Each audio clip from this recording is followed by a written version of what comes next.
অনেকদিন আগের কথা। শান্তিপুর নামে একটি গ্রামে নীলা ও সোহা নামে দুই সৎ বোন বাস করত। ওরা সৎ বোন হলেও পরস্পরের প্রতি ছিল ওদের অসীম ভালোবাসা। ওদের বাবা দ্বিতীয় বিয়ে করেছিলেন, কিন্তু একটি দুর্ঘটনায় সোহার মা মারা যায়। তার কিছুদিন পরেই ওদের বাবারও রোগে আক্রান্ত হয়ে যায়। এই পৃথিবীতে ওদের আর কেউ ছিল না, তাই ওরা একে অপরকে আঁকড়ে বেঁচে থাকার চেষ্টা করত। নীলা ও সোহা পরের বাড়িতে কাজ করে যে কয়টা টাকা পেত তা দিয়ে তাদের পড়াশোনার খরচ চালাতো। তারা বিশ্বাস করত পড়ালেখা না করলে ভবিষ্যতে কিছুই করা সম্ভব না, তাই যতই কষ্ট হোক তারা লেখাপড়া চালিয়ে যাচ্ছিল। একদিন সকালে নীলা বলল, সোহা, আজ আমাদের মালা আপার বাড়িতে অনেক কাজ আছে। আজ মালা আপার মেয়ের জন্মদিন, তাই খুব ব্যস্ত থাকবো। আজকে বাড়িতে অনেক কাজ থাকবে, আমার ফিরতে ফিরতে বোধহয় সন্ধ্যা হয়ে যাবে। হ্যাঁ দিদি, এই সমস্যা নেই, তুমি কাজ শেষ করে বাড়িতে ফিরতে সন্ধ্যা হলেও সমস্যা নেই, আমাদের তো কাল ছুটি। এই বলে ওরা দ্রুত মালা আপাদের বাড়ির দিকে রওনা হলো। সেখানে সবাই নতুন কাপড় চোপড় পরে আনন্দ করছিল। বড় একটা কেক সাজিয়ে রাখা হয়েছিল। মালা আপার মেয়ে লাল রঙের একটি লেহেঙ্গা পরে আনন্দের সাথে সবার সাথে ঘোরাঘুরি করছিল। এই দৃশ্য দেখে নীলার মন খারাপ হয়ে যায় এবং সে বলল, দেখ সোহা, আজ যদি আমাদের বাবা মা বেঁচে থাকতো তাহলে আমরা কতই না ভালো দিন কাটাইতে পারতাম, আমাদেরও জন্মদিন পালন করত। কিন্তু এখন কি আর করার, আমাদের তো আর বাবা মা নেই। তুই মন খারাপ করিস না দিদি, দেখ সবকিছু ঠিক হয়ে যাবে, আমাদেরও একটা সময় আসবে।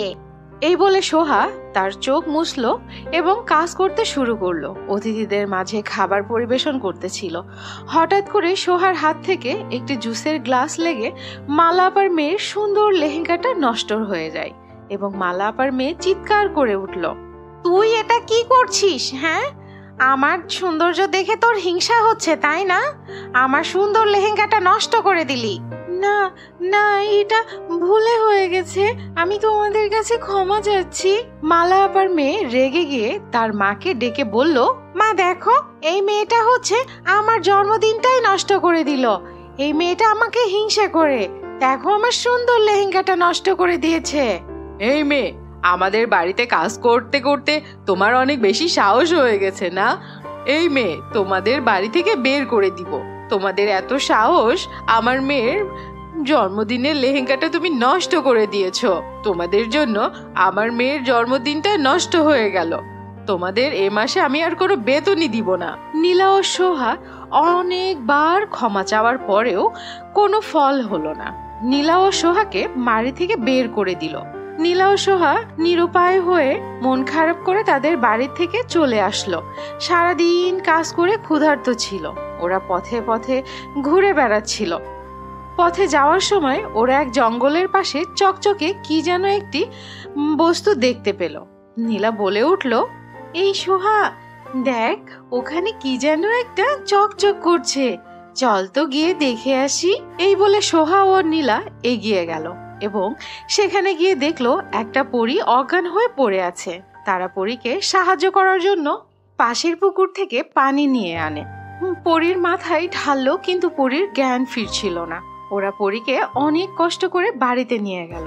পরীকে সারা রাত ধরে জলপটি দিল এবং মাথায় মালিশ করে দিল।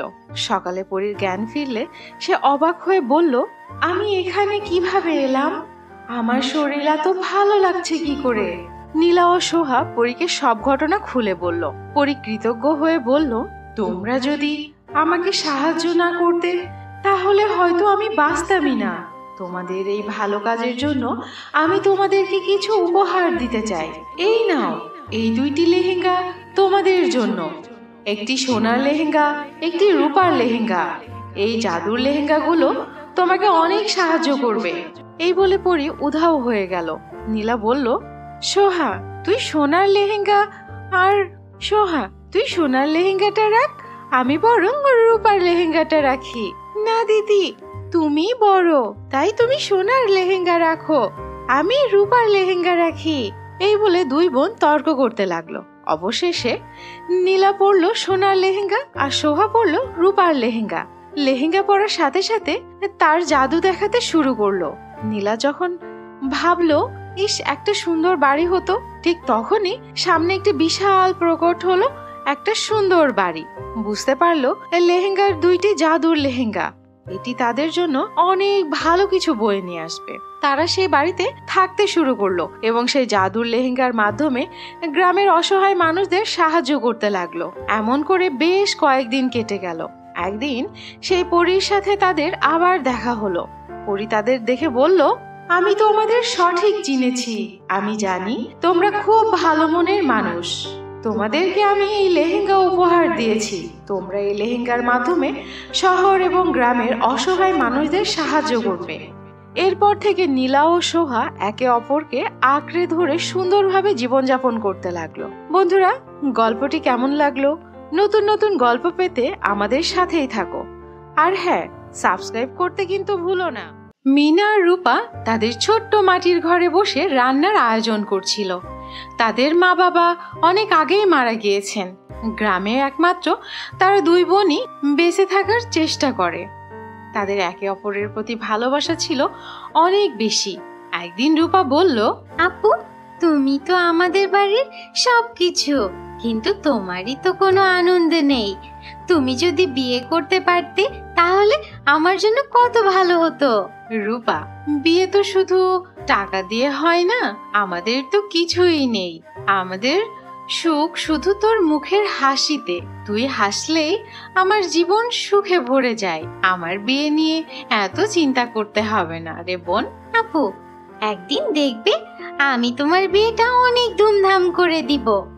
তোমাকে একদম রাজকন্যার মতো সাজাবো। তোর কথা শুনে আমার অনেক ভালো লাগে, কিন্তু শুধু তো গল্পের মতোই শোনাই রে। বাস্তবে এখন এসব আর সম্ভব না। আমার বোনটা কত স্বপ্ন দেখছে আমাকে নিয়ে। হ্যালো বন্ধুরা, গল্পটি দেখার আগে তোমার নামটা কি সেটা কমেন্টসে লিখে জানাও।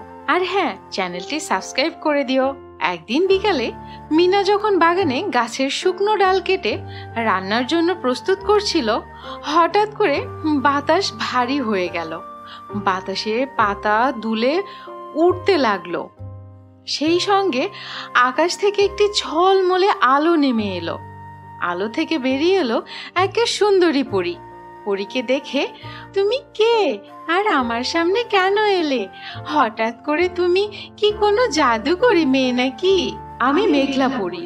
আমি তোমাদের সাহায্য করতে এসেছি। তোমার ভালোবাসা আর ত্যাগের গল্প শুনে আমি তোমার জন্য কিছু করতে এসেছি। আমার জন্য? কিন্তু আমার তো কোনো চাহিদা নেই। আমি শুধু আমার বোনের মুখে হাসি দেখতে চাই। আমার সব কিছুই আছে। আমি শুধুমাত্র আমার বোনকে সুখী দেখতে চাই। আমার কিছু চাই না গো, আমি জানি। আর সেই কারণে আমি তোমাদের বিয়ের স্বপ্ন পূরণ করতে এসেছি। তবে মনে রেখো, তোমাকে নিজের ভালোর মনটা ধরে রাখতে হবে। কিন্তু তুমি কি এর জন্য প্রস্তুত? আমাকে সেটা বলো। আমার যদি সত্যি বিয়ের জন্য কোনো ব্যবস্থা করা যায় তাহলে আমি অবশ্যই প্রস্তুত। তবে আমার বোনকেও এই আনন্দের অংশ করতে হবে।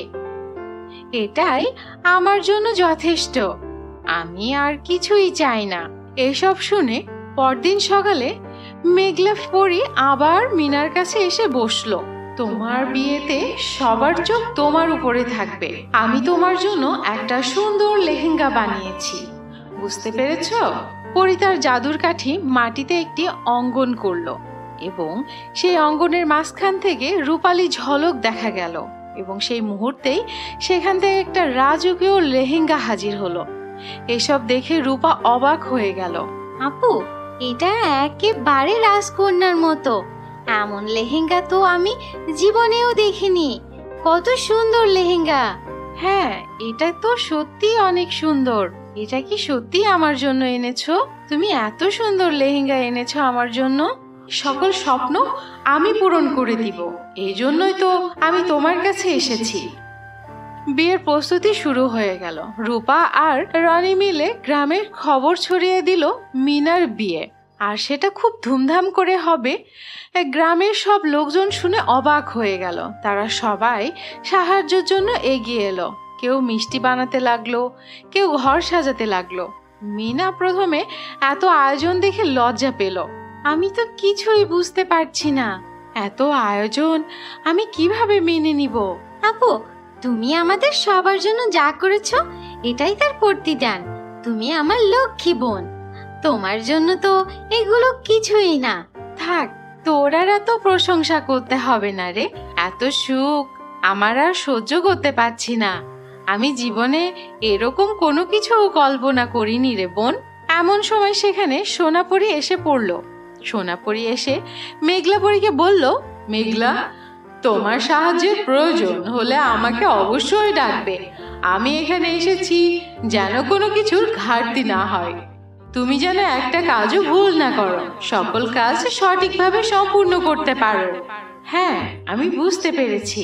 তোমাকে অনেক অনেক ধন্যবাদ এখানে আসার জন্য। আমি যথেষ্ট চেষ্টা করছি। মেঘলাপরি ও সোনাপরি মিলে বিয়ের মঞ্চ বানিয়ে দিল। সেই মঞ্চ এত রঙিন হলো এবং এত সুন্দর ছিল যে সবাই তাকিয়ে থাকতে লাগলো। মেঘলাপরি তার জাদু দিয়ে পুরো বাড়িটা সোনালি পরি এই আলোয় মুড়িয়ে দিল। মিনার লেহেঙ্গা পরে যখন বের হলো, সবাই তখন তাকিয়ে রইল।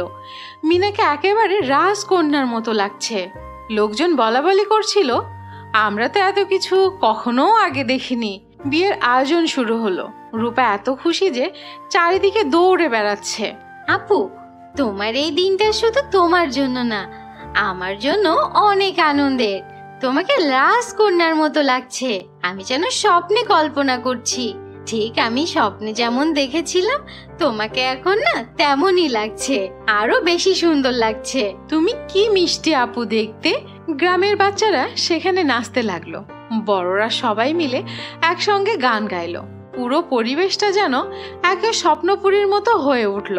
বিয়ের অনুষ্ঠান শেষে মেঘলাপরি আর সোনালি পরি মিনাকে বলল, তোমার মতো এত ভালো মানুষরা দুনিয়াতে সুন্দর করে তুলে সব সময়।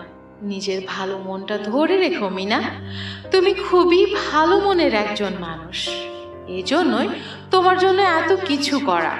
আপনারা না থাকলে আমি এত কিছু কখনোই পেতাম না।